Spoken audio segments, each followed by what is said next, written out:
আবৃত্তি করছি কে বলে তুমি নেই কবিতাটি। লিখেছেন কবি স্বপন কুমার বৈদ্য।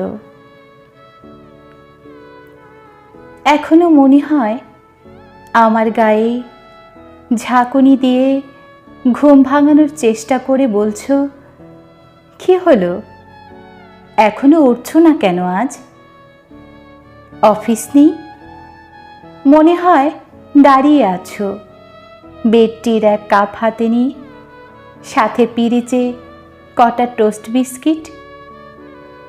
এখনো মনে হয় তুমি পাশ দিয়ে হেঁটে গিয়ে কিচেনে ঢুকে পড়ছো, রান্নার ঘ্রাণ নাকে মম করছে। মনে হয় আমি তোমার পথ চেয়ে আছি, তুমি ব্যাগ ভর্তি বাজার নিয়ে সিঁড়ি বেয়ে উঠতে পারছো না বলে আমি কয়েক ধাপ নেমে এসে তোমার হাতের ব্যাগটা নিয়ে নিলাম। এখনো মনে হয় তোমাকে নিয়ে শপিং মলের এক দোকান ছেড়ে আরেক দোকানে ঢুকছি, কোনো শাড়ি দরদামে তোমার পছন্দ হচ্ছে না বলে।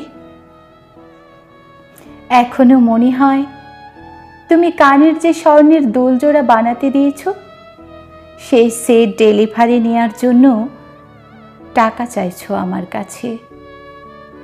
এখনো মনে হয় টাওয়েলে মাথায় চুল মুছতে মুছতে ওয়াশরুম থেকে বেরিয়ে আসছো তুমি, তোমার গা হতে সুগন্ধি সাবান আর চুল হতে শ্যাম্পুর ঘ্রাণ ছুটছে ঘরময়।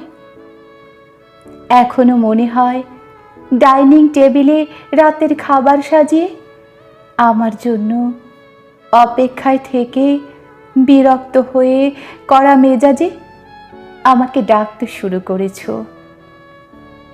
মনে হয় জ্বরে গা পড়ে যাচ্ছে, আর তুমি রাত জেগে ঘুমে ঢুলু ঢুলু চোখে আমার কপালে একের পর এক জলপট্টি দিয়েই চলেছ। এখনো কেন যেন মনে হয় রাতের বিছানায় আমার বুকে হাত রেখে ঘুমিয়ে পড়েছ তুমি। মাঝরাতে হঠাৎ একটা দুঃস্বপ্ন দেখে জড়িয়ে ধরলে আমাকে। কেন এসব মনে হয় বারবার?